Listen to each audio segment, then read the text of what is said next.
இங்க ஒருத்தருக்கு பெண் குழந்தை பிறக்குது. அந்த குழந்தைய ரொம்பவே வீரமா வளர்க்கணும்னு ஆசைப்படுறாரு. ஆனா அவரோட மச்சான் பொண்ணுங்க எப்போதுமே நம்ம கண்ட்ரோல்ல தான் இருக்கணும்னு சொல்றாரு. அதுல இருந்து அந்த பொண்ணு விளையாடுறதுக்கு பொம்மை வாங்கி கேட்டாலுமே அந்த பையன் விளையாடிட்டு இருக்க காரை வாங்கி கொடுப்பாங்க. அந்த பொண்ணு போட்டுக்க புது ட்ரெஸ் கேட்டாலுமே அந்த பையனோட ட்ரெஸ் தச்சு கொடுப்பாங்க. இப்ப அந்த பொண்ணு ஸ்கூல்ல டூர் கூட்டிட்டு போறாங்க. போனோம்னு சொன்னாலுமே அந்த பையனை மட்டும் டூருக்கு அனுப்பிட்டு இந்த பொண்ணை டூருக்கு விடாம இருக்கிறாங்க. அதுல இருந்து நம்ம ஹீரோயின்மே நல்லா படிக்க ஆரம்பிக்கிறாங்க. பிடிச்ச காலேஜ்ல பிடிச்ச குரூப் எடுக்கலாம்னு நினைக்கிறாங்க. ஆனா அந்த பொண்ணோட மாமாவுமே பொண்ணுங்க எப்போதுமே தூரமா போய் படிக்க கூடாதுன்னு சொல்றாங்க. அதனாலே அந்த பொண்ணோட அப்பாவுமே அந்த ஊர்ல இருக்க லோக்கல் காலேஜ்ல அந்த பொண்ணுக்கு பிடிக்காத ஒரு குரூப்ல படிக்க வைக்கிறாங்க. நம்ம ஹீரோயின்மே விருப்பமே இல்லாம தான் அங்க படிக்கிறாங்க. ஆனா அந்த காலேஜ்ல உள்ள ஒரே ஒரு சார் மட்டும் பொண்ணுங்க எப்போதுமே வீரமா இருக்கணும், நீ பொண்ணுங்களை மட்டுமே சப்போர்ட் பண்ணி பேசுறாங்க. இதனால நம்ம ஹீரோயினுக்கு அந்த சாரை ரொம்பவே பிடிக்க ஆரம்பிக்கும். ஒரு நாள் அந்த சாரை நம்ம ஹீரோயின் வந்து ப்ரொபோஸ் பண்ணுவாங்க. நம்ம ஹீரோயினுக்குமே என்ன பண்ணன்னு தெரியாம அங்க இருந்து வந்து நம்ம ஹீரோயினோட ஃப்ரெண்ட் இதெல்லாம் சொல்லிட்டு இருப்பாங்க. அப்ப அவங்களுமே சாரை போல ஒரு நல்லவர் கிடைக்க மாட்டாங்கன்னு சொல்லுவாங்க. அதனால நம்ம ஹீரோயின்மே அந்த சார்ட்ட போய் ப்ரொபோஸ் பண்ணிடுவாங்க. இப்போ ஒரு நாள் காலேஜ்ல டான்ஸ் காம்படிஷன் நடக்கும். அப்ப நம்ம ஹீரோயின்மே அந்த சார்ட்ட போய் டான்ஸ் காம்படிஷன்ல கலந்துக்கலாமான்னு கேட்பா. அப்ப அவருமே கலந்துக்கிட கூடாதுன்னு சொல்லிட்டு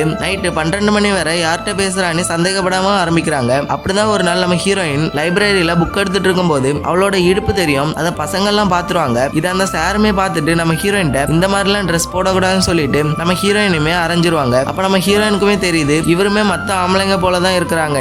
ஆனா இந்த விஷயம் வீட்டுக்கு தெரிஞ்சு ரொம்பவே பெரிய பிரச்சனையா மாறுது. இப்போ அந்த பொண்ணோட மாமா இனிமே நீ காலேஜுக்கு போக கூடாது, ஒன்னெல்லாம் கல்யாணம் பண்ணி வச்சாதான் சரியா இருக்கும்னு சொல்லுவாங்க. அப்ப நம்ம ஹீரோயின்மே அவங்க அம்மாட்ட போய் நான் இனிமே லவ் பண்ண மாட்டேன், என்ன காலேஜ் கொடுங்கன்னு சொல்லுவாங்க. ஆனா அவங்க அதெல்லாம் கேட்காம பக்கத்து ஊர்ல பெரிய வியாபாரியா இருக்க நம்ம ஹீரோக்கு கல்யாணம் பண்ணி வைப்பாங்க. அப்ப நம்ம ஹீரோயின்மே ஃபர்ஸ்ட் நைட்ல பால் குடிக்கும் போது அவளோட வாயில பால் ஒட்டி இருக்கும். அப்ப நம்ம ஹீரோ அந்த பாலை துடைக்கலான்னு போவான். அப்ப நம்ம ஹீரோயின்மே எனக்கு இன்னும் கொஞ்ச நாள் டைம் வேணும்னு கேட்பாங்க. அப்ப நம்ம ஹீரோவுமே அடுத்த நாள் தன்னோட மாமாட்ட போய் இதெல்லாம் சொல்லிட்டு இருப்பான். அப்ப நம்ம ஹீரோட மாமாவுமே பொண்ணுங்களை எப்போதுமே விட்டுதான் பிடிக்கணும், நீ கொஞ்சம் விட்டு பிடின்னு சொல்லுவாங்க. அப்ப நம்ம ஹீரோயின்மே புகுந்த வீட்டுக்கு போக எல்லாருமே சுத்தி இருந்து அழுதுட்டு இருப்பாங்க. அப்ப நம்ம ஹீரோயின்மே ஏதோ ஒரேடியா போயிட்டது போல எல்லாரும் இருந்து அழுறாங்க, நீ ரொம்பவே கோவப்படுறாங்க.